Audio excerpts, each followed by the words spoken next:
서리아담을 찾아주셔서 감사합니다. 항상 건강하시고 좋은 일만 가득하시길 기원할게요. 지금 구독하시고 바로 오늘 야담 들어보시죠. 이튿날 아침 강가마을 사람들은 자신들의 눈을 의심해야만 했습니다. 동이 트자마자 마을을 발칵 뒤집어 놓은 것은 간밤에 내린 폭우도 불어난 강물도 아니었습니다. 고을에서 가장 크고 위세등등하던 박만수 형제의 대저택이 그 육중한 기와와 높은 담벼락과 함께 하룻밤 사이에 흔적도 없이 사라져버린 것이었습니다. 어제까지만 해도 그 자리에는 분명 마을의 다른 초가집들을 발 아래로 굽어보듯 오만하게 서 있던 거대한 기와집이 있었습니다. 하지만 지금 그 자리에는 집이 있던 흔적이라고는 찾아볼 수 없는 거대한 진흙 구덩이만이 흉측하게 입을 벌리고 있었습니다. 간밤에 불어난 강물이 그곳으로 흘러들어 마치 거대한 호수처럼 변해버린 구덩이 위로는 집의 잔해로 보이는 나무 조각 몇 개와 어지럽게 떠다니는 물고기 몇 마리만이 나뒹굴고 있었지요. 아니, 이게 대체 무슨 변고란 말인가? 집이 통째로 사라졌어. 소식을 듣고 달려온 마을 사람들은 믿을 수 없는 광경 앞에서 넋을 잃고 중얼거릴 뿐이었습니다. 누군가는 간밤의 폭우로 땅이 꺼져 집이 통째로 무너져 내렸다고 수군거렸습니다.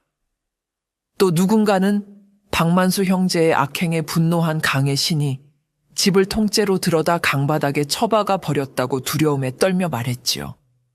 관아의 포졸들이 달려와 조사를 시작했지만 그들 역시 뾰족한 원인을 찾지 못했습니다. 그저 기록적인 폭우로 인한 천재지변이라고 서둘러 결론을 내리고는 더 이상 파고들려 하지 않았습니다. 사실 마을 사람들 그 누구도 악독했던 형제의 비극적인 최후를 진심으로 슬퍼하거나 그 원인을 궁금해하는 이는 없었기 때문입니다. 오히려 그들의 등살에 시달리던 사람들은 하늘이 내린 벌이라며 속으로 쾌재를 부르고 있었지요.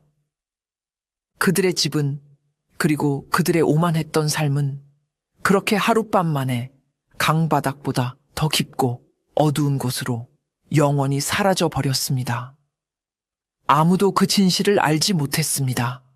이 모든 것이 그들이 불과 하루 전 한 초라한 늙은 뱃사공에게 저질렀던 작은 오만에서부터 시작되었다는 것을 말입니다. 이야기는 바로 그 하루 전의 강가 나루터로 거슬러 올라갑니다. 하루 전 해가 뉘엿뉘엿 넘어갈 무렵에 강가 나루터. 늙은 뱃사공 하나가 낡은 나룻배에 기대어 말없이 강물을 바라보고 있었습니다. 그의 얼굴에는 수십 년의 강바람이 새겨놓은 깊은 주름이 가득했고 굵은 마디의 손은 평생을 저어온 노처럼 단단했지요. 그는 이 나루터의 주인이자 유일한 뱃사공이었습니다. 바로 그때 저 멀리서부터 요란한 웃음소리와 함께 두 명의 젊은 사내가 거들먹거리며 걸어오고 있었습니다. 그들은 바로 이 고을 제일의 악덕지주인 박영감의 아들들 박만수와 박억수 형제였습니다. 아버지의 권세를 등에 업고 온갖 폐악질을 일삼아 마을 사람들의 공포의 대상이 된 자들이었지요. 어이 늙은이, 당장 배를 대지 않고 뭘 하는 개냐? 형인 박만수가 마치 자신의 종을 부리듯 삿대질을 하며 소리쳤습니다. 그들은 강 건너 마을에서 열리는 노름판에 가는 길이었습니다. 노인은 아무 말 없이 묵묵히 일어나 뱃머리를 돌려 그들을 태웠습니다. 배가 강을 건너는 동안 형제는 시끄럽게 떠들어대며 노인의 초라한 행색을 비웃고 조롱했습니다. 이런 낡아빠진 배로 돈을 다 받고 장사를 하는가? 이러다 강 한복판에서 가라앉는 것은 아닌지 모르겠군. 그러게 말이다. 이 영감 풍기는 냄새부터가 시체 썩는 냄새 같지 않으냐? 껄껄! 노인은 그들의 모욕에도 마치 돌부처처럼 아무런 표정 변화 없이 묵묵히 노만 저을 뿐이었습니다.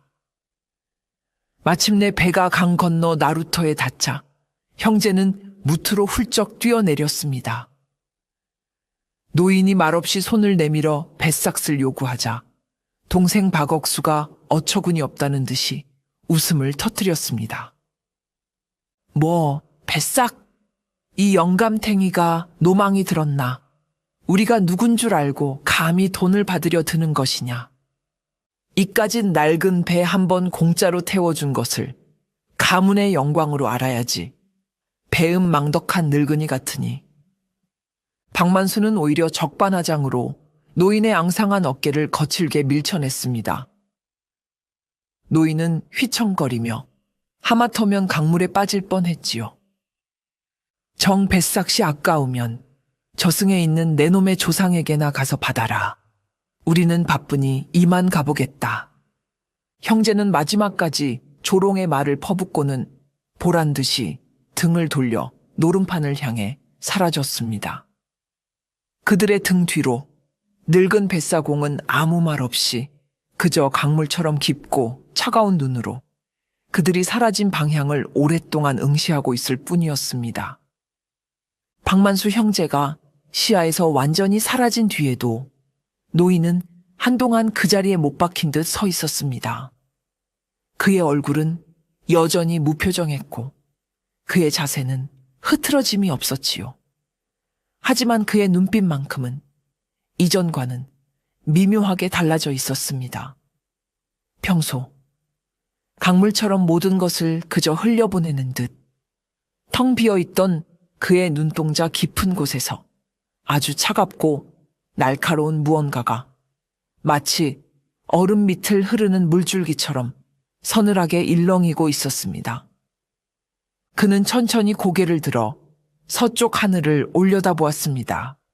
해는 이미 산 너머로 완전히 모습을 감추었고 하늘은 붉은 피를 뿌려놓은 듯 불길한 빛으로 물들어 있었습니다. 그는 콧구멍을 벌름거리며 바람의 냄새를 맡았습니다.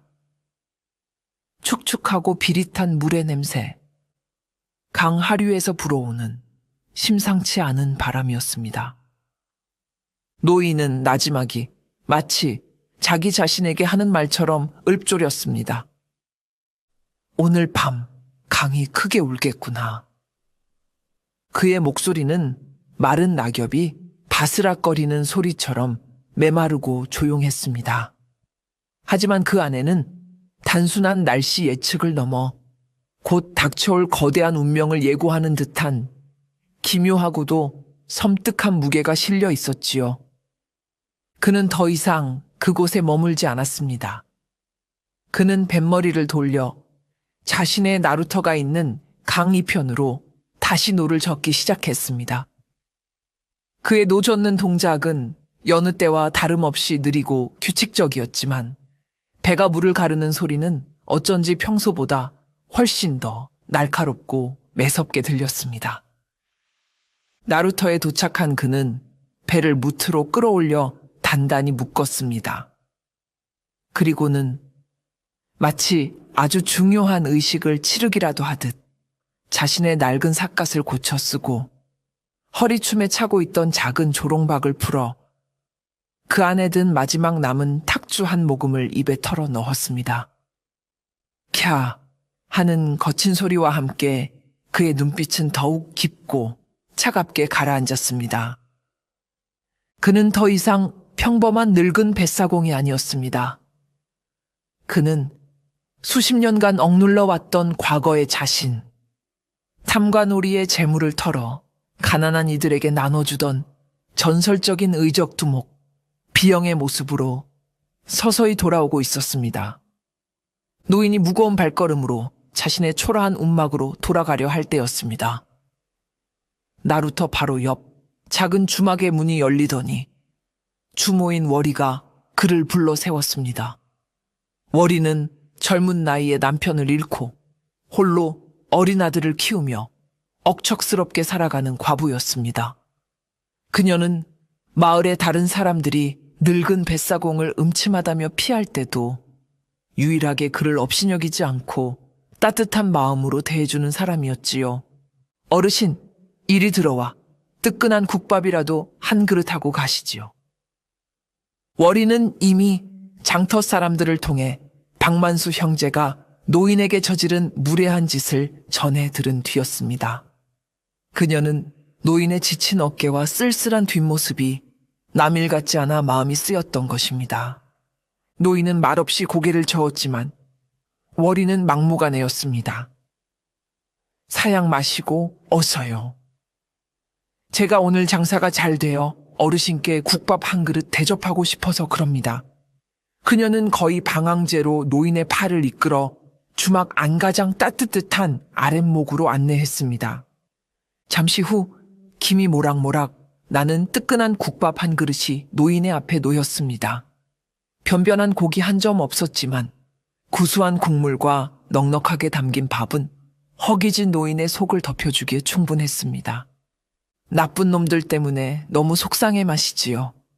저런 인간들은 분명 제 명에 못 죽을 겁니다. 하늘이 무심치 않다면 말이지요. 월이는 국밥을 떠먹는 노인의 곁에 앉아 조용히 위로의 말을 건넸습니다. 노인은 아무 말 없이 묵묵히 국밥 그릇을 깨끗이 비웠습니다. 그리고는 자리에서 일어나 떠나기 전 월이를 물끄러미 바라보며 아주 의미심장한 경고의 말을 남겼습니다. 고맙소. 그의 목소리는 여전히 무뚝뚝했지만 그 안에는 진심 어린 고마움이 담겨 있었습니다. 오늘 밤은 필시 좋지 않은 일이 있을 것이오. 그러니 무슨 일이 있어도 절대 집 밖으로 나오지 말고 아이의 곁을 꼭 지키고 있도록 하시오. 알겠소? 월이는 그의 뜬금없는 말에 의아한 표정을 지었지만 그의 눈빛이 너무나도 진지하고 엄숙하여 자신도 모르게 고개를 끄덕였습니다. 예, 어르신, 명심하겠습니다. 노인은 그 말을 끝으로 말없이 주막을 나섰습니다. 월이는 그의 뒷모습을 바라보며 오늘 밤 대체 무슨 일이 벌어질 것인지 알 수 없는 불안감에 휩싸였습니다. 노인의 경고는 그녀의 작은 선의에 대한 그가 해줄 수 있는 유일하고도 가장 큰 보답이었습니다. 움막으로 돌아온 노인은 더 이상 지체하지 않았습니다. 그는 벽에 걸어두었던 낡은 등짐을 내렸습니다. 등짐 안에는 낡은 옷가지 몇 벌과 함께 검은 천에 소중하게 쌓인 물건 하나가 들어 있었지요. 그가 천을 풀자 모습을 드러낸 것은 바로 흑요석처럼 검고 날카롭게 빛나는 한 자루의 단도였습니다. 비영이라는 두 글자가 칼자루에 희미하게 새겨져 있었습니다. 수십 년간 잠들어 있던 그의 과거이자 분신이었습니다. 그는 흑영도를 허리춤에 차고 밖으로 나왔습니다. 달빛조차 없는 칠흑 같은 어둠이 온 세상을 뒤덮고 있었지요. 그는 마치 어둠의 일부라도 된 것처럼 소리 없는 발걸음으로 강가에서 가장 높은 언덕 위로 올랐습니다. 언덕 꼭대기에는 아주 오래전 그가 옛 동료들과 헤어지며 약속의 증표로 쌓아두었던 작은 돌무더기 봉화대가 있었습니다. 만약 우리가 다시 한번 힘을 합쳐야 할 날이 온다면 이 봉화에 불을 피우겠다. 불을 보는 자는 만사를 제쳐두고 이곳으로 모여라. 수십 년이 흐른 지금 그 약속을 기억하는 이가 과연 남아있을까? 노인은 잠시 망설였지만 이내 결심을 굳힌 표정으로 부싯돌을 꺼내 마른 집단에 불을 붙였습니다. 활활. 불씨는 순식간에 봉화대로 옮겨 붙었고 붉은 불기둥이 어두운 밤하늘을 향해 거대한 신호처럼 치솟아 올랐습니다. 그것은 잠들어 있던 전설을 깨우는 불꽃이었습니다. 흩어졌던 그림자들을 다시 한번 정의의 이름 아래 불러 모으는 비영의 귀환을 알리는 봉화였습니다. 불꽃은 밤바람을 타고 멀리, 더 멀리 퍼져나가고 있었습니다. 노인이 피워 올린 봉화의 불빛은 칠흑 같은 어둠 속에서 유난히 밝고 선명했습니다. 그 불빛은 각자의 삶 속에서 흩어져 살아가던 옛 비영의 동료들에게 잊을 수 없는 과거의 약속을 떠올리게 하는 신호탄이 되었습니다. 가장 먼저 봉화를 본 것은 강 건너 마을에서 대장간을 운영하던 쇠돌이였습니다. 그는 아내의 잔소리를 들으며 막 잠자리에 들려던 참이었지요. 창밖에서 붉게 타오르는 불빛을 본 순간 그의 굼뜨던 눈빛이 순간 맹수처럼 번뜩였습니다. 그는 아내에게 아무 말 없이 벽에 걸어두었던 거대한 쇠망치를 집어들고 어둠 속으로 뛰쳐나갔습니다. 고갯마루 너머에서 야경을 하던 전직 산적 출신 산 역시 그 불빛을 보았습니다. 그는 씩 하고 이빨을 드러내며 웃더니 오랜만에 몸 좀 풀어볼까 하며 자신의 육중한 몸을 이끌고 산을 내려오기 시작했습니다. 가장 극적인 변화는 이 고을에서 가장 큰 상단의 행수로 신분을 바꾸고 성공적인 삶을 살아가고 있던 칠성에게서 일어났습니다. 그는 비단 옷을 입고 기생들과 어울려 술을 마시던 중이었습니다. 창밖의 불빛을 본 그는 순간 모든 표정을 지우고 자리에서 일어났습니다. 급한 일이 생겼다. 그는 짧은 한마디만을 남기고 자신의 과거를 아는 유일한 신복에게 상단의 모든 인력과 자재를 동원하라는 비밀스러운 명령을 내렸습니다. 농부로 살아가던 자, 짐꾼으로 살아가던 자, 심지어는 절에 들어가 중이 되었던 자까지 그들은 모두 각자의 자리에서 각자의 방식으로 봉화의 부름에 응답했습니다. 그들은 이제 더 이상 평범한 백성이 아니었습니다. 그들은 한때 비영이라는 이름 아래 부패한 세상을 향해 칼을 들었던 잠든 늑대들이었습니다. 밤이 깊어질수록 강가의 작은 나루터에는 어둠의 장막을 뚫고 검은 그림자들이 하나둘 약속이라도 한 듯 모여들기 시작했습니다. 그들의 손에는 칼과 창 대신 쟁기와 쇠망치, 밧줄과 삽이 들려 있었지만 그들의 눈에는 수십 년 전과 똑같은 뜨거운 의리와 결의가 불타오르고 있었습니다. 그들은 봉화가 피어오른 언덕 아래 그들의 두목, 비영의 앞에 다시 한번 무릎을 꿇었습니다. 수십 년 만에 다시 모인 옛 동료들은 세월의 흔적이 깃든 서로의 얼굴을 보며 감회에 젖었습니다. 하지만 그들의 눈빛은 곧 자신들을 다시 불러 모은 두목, 비영에게로 향했지요. 그는 더 이상 젊지 않았지만 그의 눈빛과 기세는 예전과 조금도 달라지지 않았습니다. 노인은 자신을 찾아온 동료들에게 박만수 형제의 악행과 자신이 당했던 모욕에 대해 담담히 이야기했습니다. 그리고 자신의 기상천외한 계획을 밝혔습니다. 오늘 밤 우리는 저 오만한 놈들을 벌할 것이다. 하지만 단순히 죽이는 것으로는 부족하다. 그것은 너무나도 쉬운 복수일 뿐. 나는 저놈들에게 자신들이 딛고 선 세상 자체가 하룻밤 만에 사라져버릴 수 있다는 공포를 뼛속까지 느끼게 해주고 싶다. 그는 손가락으로 강 건너 어둠 속에 희미하게 보이는 박만수 형제의 거대한 저택을 가리켰습니다. 오늘 밤 우리는 저놈들의 짚을 통째로 옮겨버릴 것이다. 그들이 평생을 바쳐 쌓아 올린 모든 것을 단 한순간에 이 강이 가장 깊은 곳으로 옮겨 다시는 이 땅에 발붙이지 못하도록 만들 것이다. 그의 계획을 들은 동료들은 처음에는 자신의 귀를 의심했습니다. 집을 통째로 옮기다니. 그것은 인간의 힘으로는 불가능한 마치 신의 영역에 속하는 일처럼 들렸기 때문입니다. 하지만 그들은 곧 두목의 눈빛에 담긴 확신을 보고 그의 계획이 결코 허황된 것이 아님을 깨달았습니다.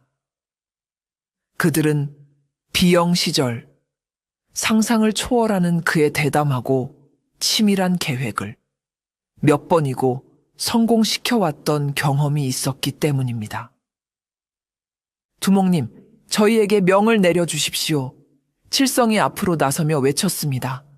그의 외침에 다른 동료들도 모두 명을 내려주십시오. 라며 뜨겁게 화답했습니다. 노인은 고개를 끄덕였습니다. 그의 머릿속에는 이미 강의 흐름과 땅의 지질, 그리고 바람의 방향까지 모든 것이 계산된 완벽한 작전도가 그려져 있었습니다. 좋다. 지금부터 내 명을 따르라. 오늘 밤 우리는 이 강을 심판의 도구로 만들 것이다. 그의 마지막 말과 함께 거대한 작전의 막이 올랐습니다. 작전은 2개의 조로 나뉘어 일사불란하게 진행되었습니다.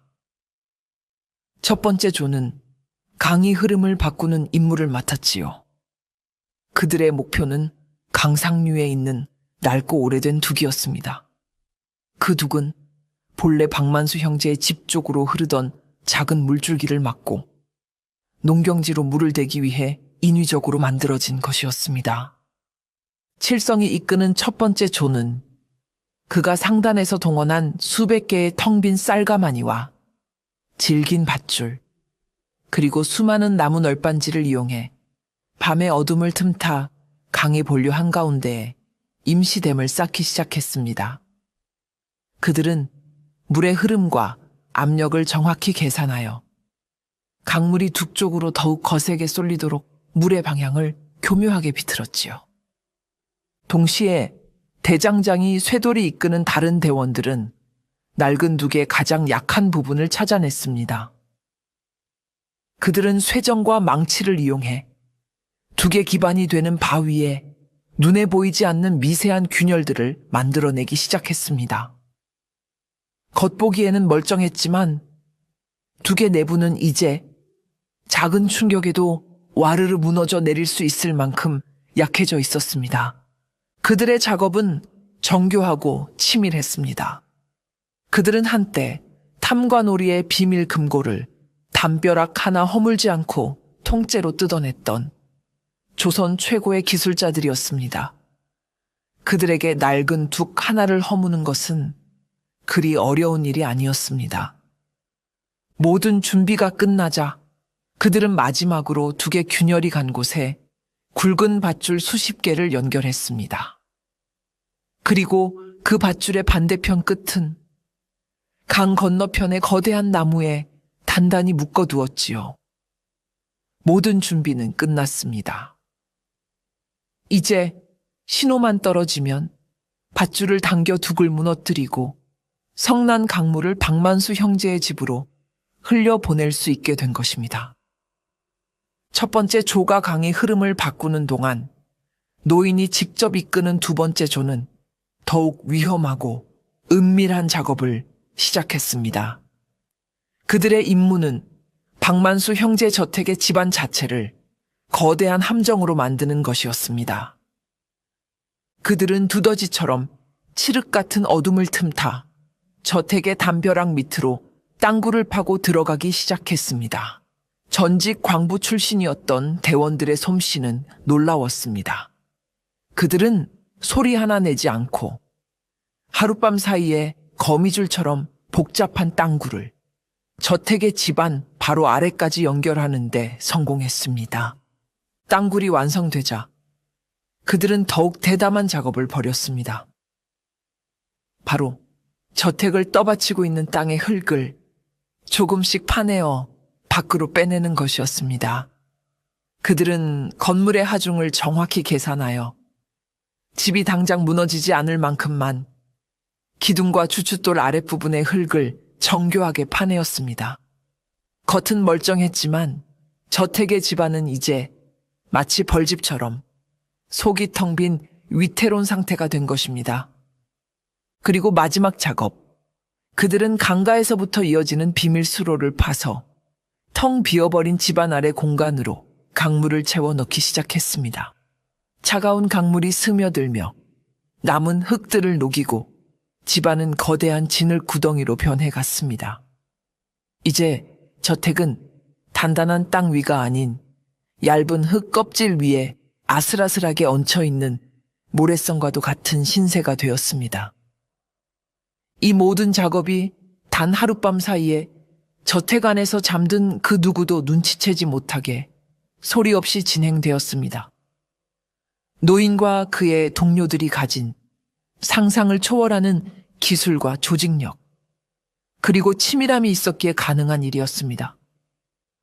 그들은 이제 하늘의 도움이 더해지기만을 기다리고 있었습니다. 노인의 계획은 완벽했지만 마지막 한 가지 변수가 남아 있었습니다. 둑을 무너뜨리고 약해진 집안을 쓸어버리기 위해서는 평소보다 훨씬 더 거세고 많은 양의 물이 필요했습니다. 그들은 강이 본류를 막아 어느 정도 수위를 높여놓았지만 거대한 저택을 통째로 삼켜버리기에는 역부족일지도 몰랐습니다. 바로 그때 기이하게도 마른 하늘에 먹구름이 몰려들기 시작했습니다.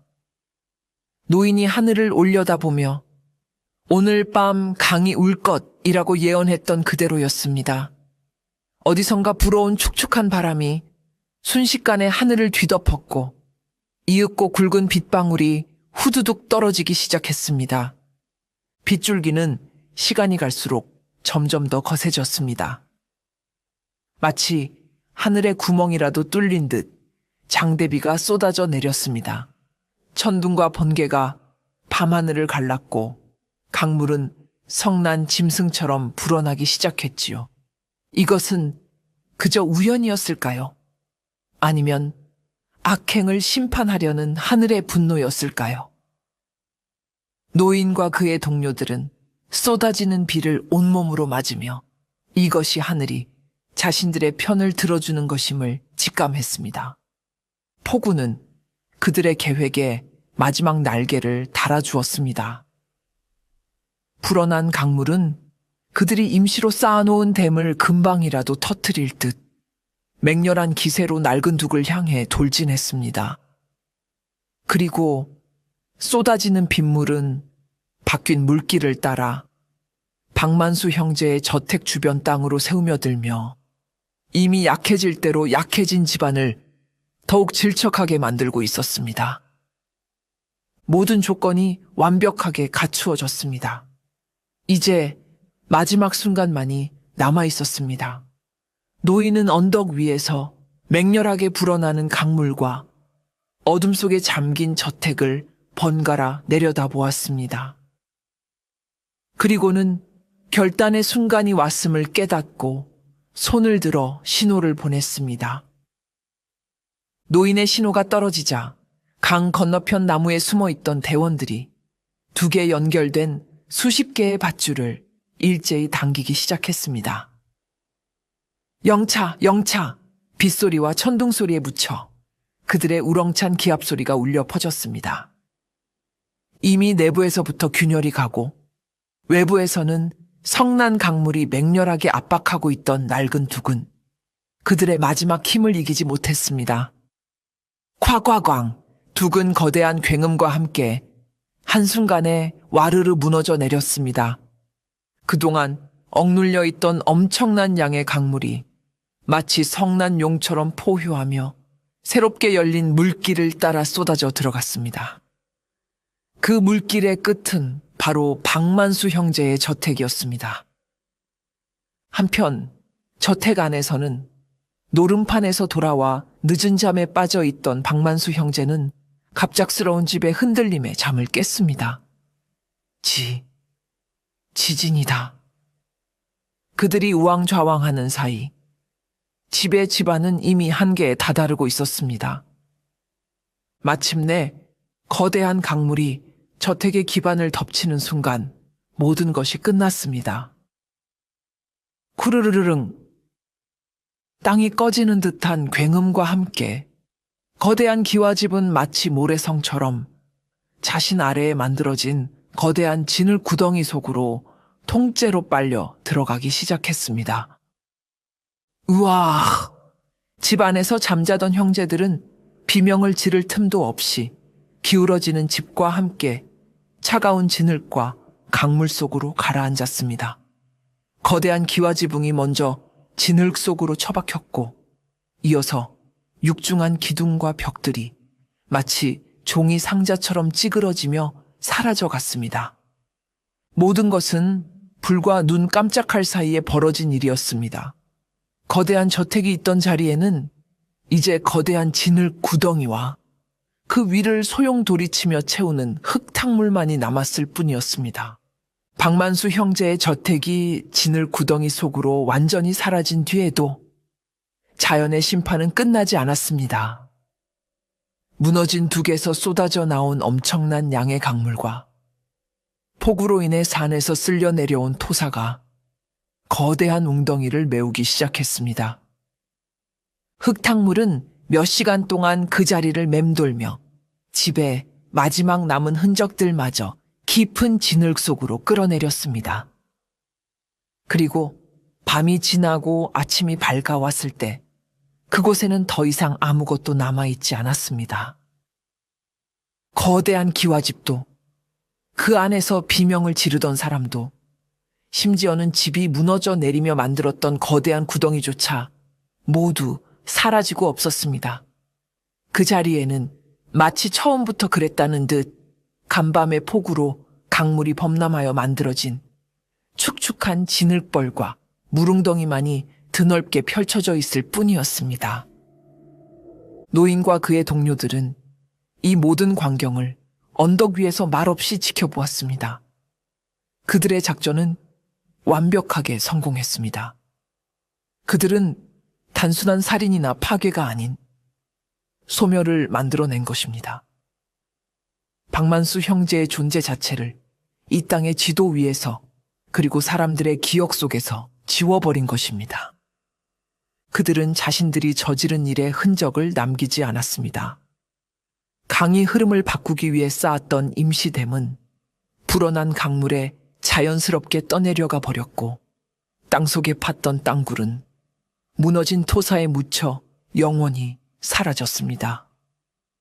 날이 완전히 밝기 전에 노인의 동료들은 모두 왔던 것처럼 소리 없이 각자의 삶의 터전으로 흩어졌습니다. 그렇게 한밤중에 벌어졌던 거대한 복수극은 그 누구도 알지 못하는 비밀이 되어 깊은 강물과 진흙 속에 묻히게 되었습니다. 다음 날 아침 강가 마을은 그야말로 발칵 뒤집혔습니다. 해가 뜨자마자 박만수 형제네 집에서 일하던 한 머슴이 큰일 났어요. 집이 사라졌어요. 라며 넋이 나간 채로 장터로 뛰어들어왔기 때문입니다. 그는 간밤에 휴가를 얻어 잠시 자기 집에 다녀오는 바람에 기적적으로 화를 면했던 것입니다. 처음에 사람들은 그가 술에 취해 헛소리를 하는 것이라고 생각했습니다. 이복에 집이 사라지다니 그게 무슨 말도 안 되는 소린가? 하지만 그의 손가락이 가리키는 방향을 본 사람들은 모두 그 자리에 얼어붙고 말았습니다. 고을에서 가장 높고 으리으리했던 박만수 형제의 저택이 있던 자리가 거대한 진흙벌로 변해 있었기 때문입니다. 아니, 이게 간밤에 대체 무슨 일이 있었던 게야? 소문은 순식간에 온 마을로 퍼져나갔고 사람들은 구름처럼 그곳으로 몰려들었습니다. 그들은 자신들의 눈앞에 펼쳐진 믿을 수 없는 광경에 그저 입을 떡 벌리고 망연자실할 뿐이었습니다. 곧 관아의 포졸들이 들이닥쳐 현장을 통제하고 조사를 시작했습니다. 하지만 그들 역시 뾰족한 답을 내놓지 못했습니다. 아무래도 간밤의 기록적인 폭우로 인해 강가 집안이 약해져 땅꺼짐 현상이 일어난 것 같습니다. 집이 통째로 땅속으로 꺼져버린 것이지요. 포졸들은 서둘러 천재지변으로 사건을 마무리 지으려 했습니다. 사실 그들 역시 박만수 형제의 등살에 시달려 왔기에 이 사건을 깊이 파고들고 싶은 마음이 추호도 없었기 때문입니다. 마을 사람들은 저마다 추측을 내놓으며 온종일 이 기이한 사건에 대해 이야기했습니다. 어떤 이는 박만수 형제가 하도 악행을 저질러 옥황상제가 벼락을 내려 집을 통째로 지하로 처박아 버렸다고 말했습니다. 또 어떤 이는 그 집터가 본래 이무기가 살던 굴이었는데 집의 무게를 이기지 못하고 굴이 무너져 내린 것이라고도 했지요. 진실은 아무도 몰랐지만 사람들은 모두 이것이 악인에게 내려진 하늘의 벌이라고 굳게 믿게 되었습니다. 마을 전체가 사라진 집 이야기로 떠들썩할 때 유일하게 진실의 편린을 엿본 이가 있었으니 바로 주막 과부 월이었습니다. 그녀는 간밤에 노인의 의미심장한 경고 때문에 뜬 눈으로 밤을 새우고 있었지요. 오늘 밤은 절대 집 밖으로 나오지 마시오. 밤이 깊어지고 밖에서 폭우와 천둥이 몰아칠 때 그녀는 창문 틈으로 무언가 기이한 광경을 목격했습니다. 칠흑 같은 어둠 속에서 수많은 검은 그림자들이 횃불 하나 없이 마치 약속이라도 한 듯 일사불란하게 움직이고 있었습니다. 그들은 강 상류 쪽으로 무언가를 옮기기도 하고 땅에 무언가를 묻는 것처럼 보이기도 했습니다. 마치 어둠의 군대가 비밀스러운 작전을 수행하는 것만 같았지요. 그리고 새벽녘 땅이 울리는 듯한 거대한 굉음과 함께 박만수 형제의 저택 쪽에서 희미한 비명소리가 들려왔을 때 그녀는 직감했습니다. 지금 밖에서 벌어지고 있는 이 모든 일이 바로 그 늙은 뱃사공과 관련이 있다는 것을. 다음 날 아침 집이 사라졌다는 소식을 들었을 때 그녀는 놀라지 않았습니다. 오히려 모든 퍼즐 조각이 맞춰지는 듯한 기분이었지요. 그녀는 나루터로 나가보았습니다. 노인은 어제와 조금도 다름없는 모습으로 낡은 나룻배 위에서 묵묵히 찢어진 그물을 깁고 있었습니다. 그의 얼굴에서는 간밤의 폭풍우를 뚫고 거대한 심판을 내린 자의 흔적을 조금도 찾아볼 수 없었습니다. 월이는 그에게 아무것도 묻지 않았습니다.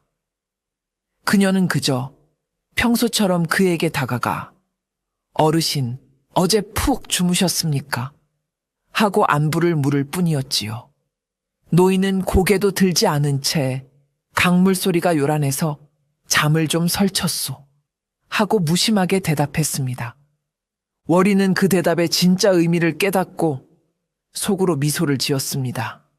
그녀는 자신이 본 모든 것을 가슴 깊이 묻기로 결심했습니다.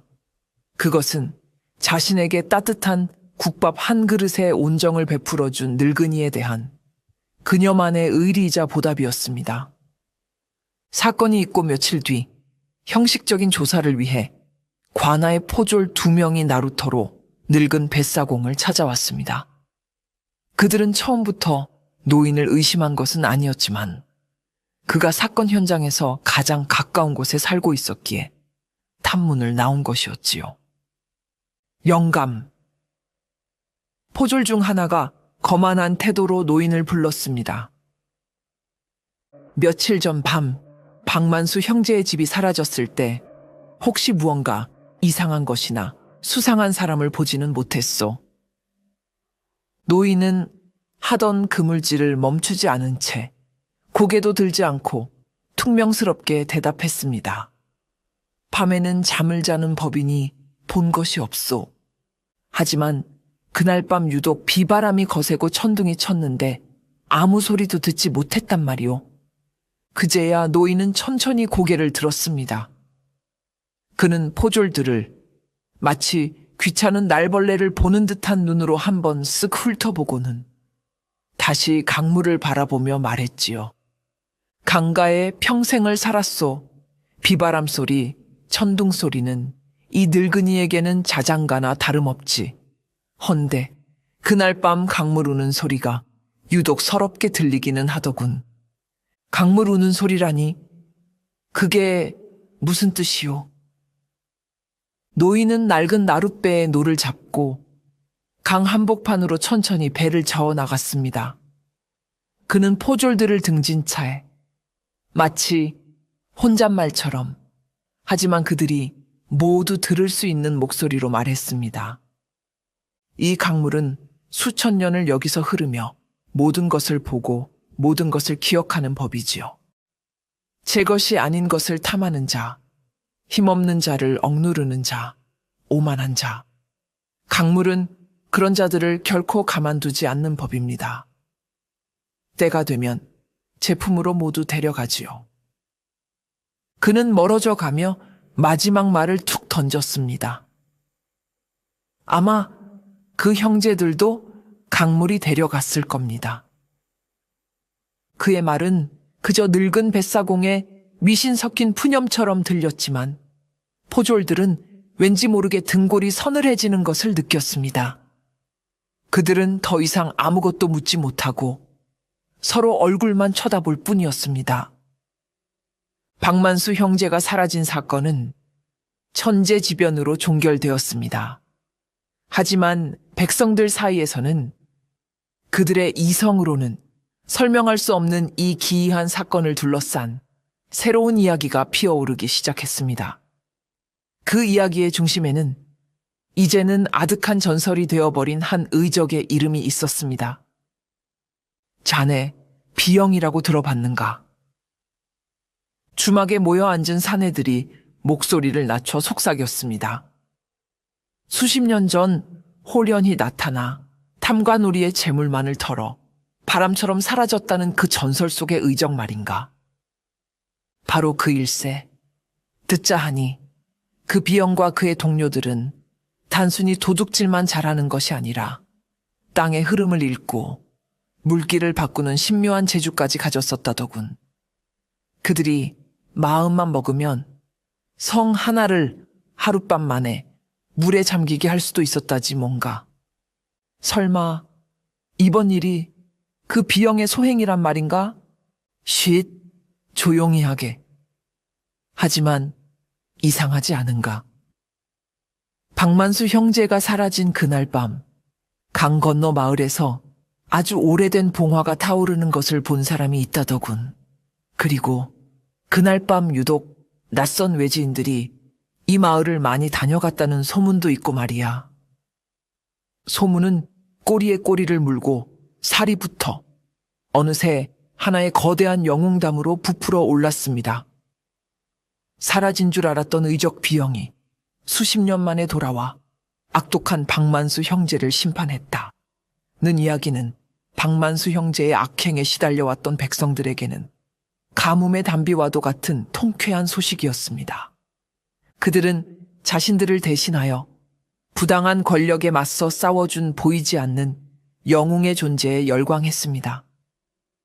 아이들은 비영 놀이를 하며 골목을 뛰어다녔고 이야기꾼들은 그의 활약상을 각색하여 저작거리에서 사람들을 모아놓고 이야기 보따리를 풀어놓았지요. 하지만 그 누구도 그 전설의 영웅이 바로 자신들의 곁에서 매일같이 묵묵히 노를 젓는 저 초라한 늙은 뱃사공일 것이라고는 감히 상상조차 하지 못했습니다.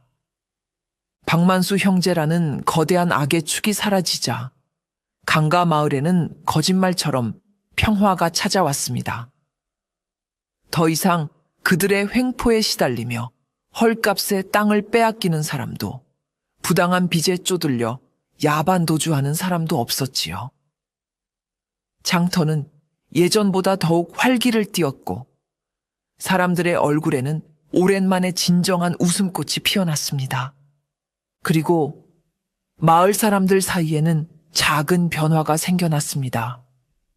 바로 늙은 뱃사공을 대하는 그들의 태도였습니다. 예전에는 그저 음침하고 가난한 늙은이로 여기며 피하기 급급했지만 이제 사람들은 그를 함부로 대하지 않았습니다. 그의 앞에 서면 자신들도 모르게 고개를 숙이게 되고 존댓말을 쓰게 되었지요. 그들이 비영의 전설을 믿었기 때문일 수도 있고, 혹은 그의 깊고 고요한 눈빛에서 범접할 수 없는 어떤 위험을 느꼈기 때문일 수도 있습니다. 이제 사람들은 그의 배를 탈 때마다 꼬박꼬박 뱃삭을 냈습니다. 아니, 뱃삭보다 훨씬 더 두둑한 돈을 그의 손에 쥐어주며 감사의 인사를 건네곤 했습니다. 어르신, 약소하지만 뱃삭시오. 어르신 덕분에 요즘은 두 발 뻗고 편히 잠을 잡니다. 늘 강령하십시오. 노인은 여전히 아무 말 없이 그들이 주는 돈을 묵묵히 받을 뿐이었습니다. 하지만 그의 낡은 배 위에는 사람들이 고마움의 표시로 가져다 놓은 잘 익은 과일과 따끈한 떡이 하루도 떨어질 날이 없었습니다. 모든 것이 제자리를 찾은 어느 날 밤, 노인의 움막으로 칠성을 비롯한 옛 동료 몇몇이 조용히 찾아왔습니다. 그들은 두목과의 마지막 술잔을 나누기 위해 모인 것이었지요. 작은 화톳불 앞에 둘러앉아 그들은 말없이 탁주를 주고받았습니다. 수십 년의 세월이 흘렀지만 그들의 눈빛과 의리는 예전과 조금도 달라지지 않았습니다. 두목님, 이제 저희는 다시 각자의 삶으로 돌아가겠습니다. 칠성이 먼저 아쉬움이 가득한 목소리로 입을 열었습니다. 하지만 이것만은 약속드립니다. 그는 자리에서 일어나 노인의 앞에 무릎을 꿇고 다른 동료들과 함께 고개를 숙였습니다. 다음에 또다시 이 강이 울고 세상이 저희를 필요로 하는 날이 온다면 그때는 두목님께서 부르지 않으셔도 저희가 먼저 달려와 두목님의 곁을 지킬 것입니다.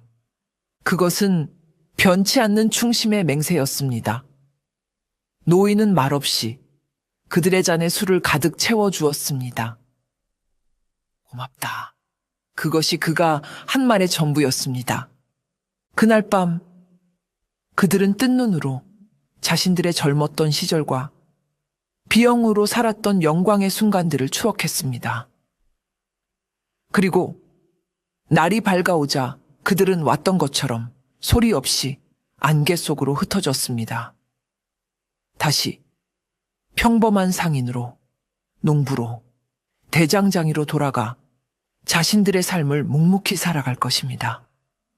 하지만 그들의 가슴 속에는 언제든 다시 타오를 수 있는 정의의 불씨가 꺼지지 않고 남아있을 터였습니다.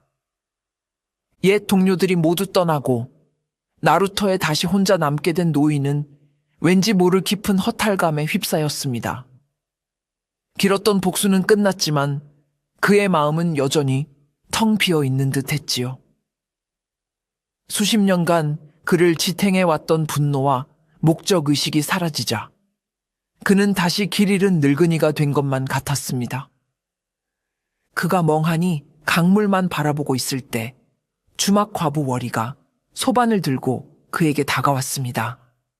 소반 위에는 그녀가 정성껏 차린 따뜻한 밥과 몇 가지의 소박한 반찬이 놓여 있었지요. 어르신, 아침 진지 드실 시간입니다. 노인은 고개를 저었습니다. 입맛이 없네. 그러실수록 더 드셔야지요. 월이는 그의 곁에 소반을 내려놓고 그의 옆에 조용히 앉았습니다. 그녀는 강물을 바라보며 나지막이 말했습니다. 어르신 덕분에 이제 저희 모자는 아무 걱정 없이 두 발 뻗고 편히 잘 수 있게 되었습니다. 저뿐만이 아닐 겁니다. 이 마을 모든 사람들이 어르신께 큰 빚을 졌습니다. 그녀는 노인을 돌아보며 맑은 미소를 지었습니다. 그러니 이제 그만 무거운 짐을 내려놓으셔도 됩니다. 어르신은 충분히 하실 일을 다 하셨습니다. 월이의 따뜻한 말 한마디는 그 어떤 위로보다도 깊게 노인의 텅 빈 마음을 파고들었습니다. 그는 자신이 저지른 일이 단순히 피비린내 나는 복수가 아니라